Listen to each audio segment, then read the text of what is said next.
Question number 4. Right Honourable Winston Peters.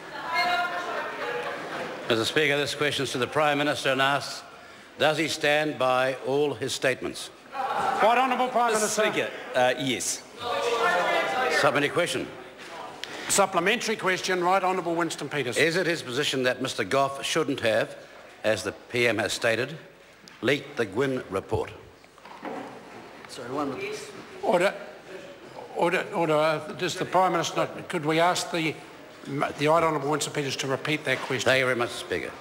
Is it his position that Mr. Goff shouldn't have, as the PM has stated, leaked the Gwyn report? Right Honourable Prime Minister. Mr. Speaker, yes, it would be my view, because that was the confidentiality agreement that surrounded it. Supplementary question. Supplementary question. Right Honourable Winston Peters. Is it his position that this alleged leak is a matter for police investigation? If so, why? Right Honourable Prime Minister. Mr. Speaker, no, it's a matter for the Inspector General. Supplementary question. Supplementary question. Right Honourable Winston Peters. Well, if that's the case, why then was he prepared as Prime Minister to again take on a minister who had been stood down, namely Peter Dunn, who leaked 4 times from the Intelligence and Security Committee? Well, right Honourable Prime Minister. Mr. Speaker, that's not proven, and the member's making it up, as he often does. Supplementary question. Supplementary question.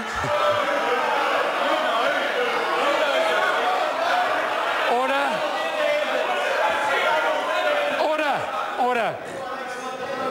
We're breaking for Christmas next week, not this week. Supplementary question. The Right Honourable Winston Peters. Mr. Speaker, if that's a fact, then isn't it also true that he has one set of standards for him and his colleagues, an entirely different and higher one for everybody else? Right Honourable Prime Minister. Mr. Speaker, no, I have the same set of standards, and what is quite clear is that Mr. Goff leaked the report. In fact, he didn't own up to that on day one, but forgot that, but he eventually remembered it the day later.